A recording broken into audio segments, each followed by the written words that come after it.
America's supply chain is facing a crisis. Organized criminal networks, both domestic and international, are aggressively targeting freight with increasingly sophisticated methods.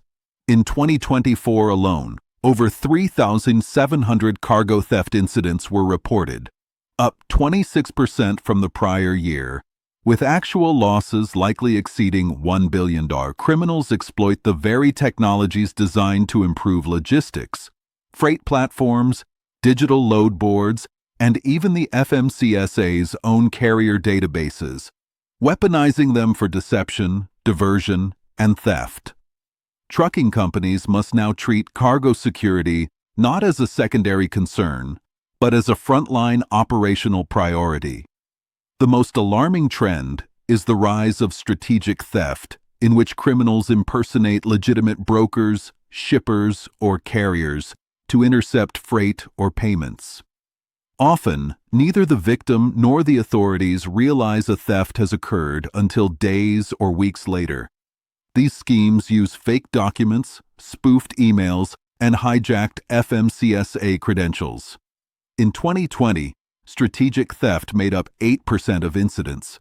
By the end of 2024, it was nearly a third. Fighting this threat requires trucking companies to verify every load, broker, and shipper with multi-factor authentication, real-time phone callbacks, and verified onboarding protocols. No exceptions. Criminals don't just steal freight, they steal identities. They hijack carrier DOT numbers, spoof contact information, and redirect payments or entire loads. Broker platforms like DAT Freight and Analytics are now battling thousands of daily fraud attempts, with criminals operating from over 75 countries. Trucking companies must regularly audit their FMCSA data for unauthorized changes and use tools like Highway, which monitors for sudden updates to emails, phone numbers, or addresses. A tampered DOT profile could mean someone else is pretending to be you and stealing freight in your name. While cyber deception dominates headlines, old-school tactics like cutting seals, raiding trailers at truck stops, or following drivers to vulnerable areas remain rampant. Physical protections still matter. High-security rear door locks, tamper-evident seals, GPS trackers embedded inside loads, and hardened trailer doors all create critical friction. Secure parking, especially in high-theft states like California, Texas, and Florida, is non-negotiable. Drivers must avoid leaving loaded trucks unattended within the first 250 miles, a common theft window, and use team driving when feasible for high-value hauls. Technology must now be treated as both a tool and a threat. Drivers and dispatchers should never accept load instructions via unfamiliar email domains or phone numbers. All bookings must be verified through a known contact or authenticated load board portal. Fleet offices should create a centralized verification process with dedicated personnel trained to detect red flags like unusual payment terms, last-minute pickup changes, or repeated identity mismatches. Cybersecurity training isn't just for the IT department. It's a frontline defense against multi-million-dollar fraud.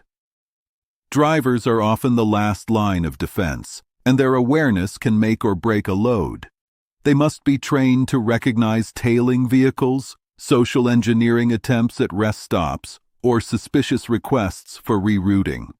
Encourage them to verify all pickup and delivery contacts and locations, especially when something feels off. Create a direct line to operations or risk managers for real-time support.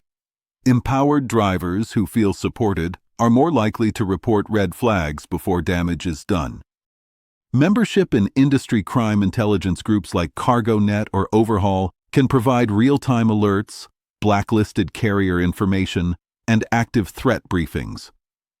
Law enforcement coordination, especially with specialized theft interdiction programs like California's CHP Cargo Theft Unit, can increase recovery odds.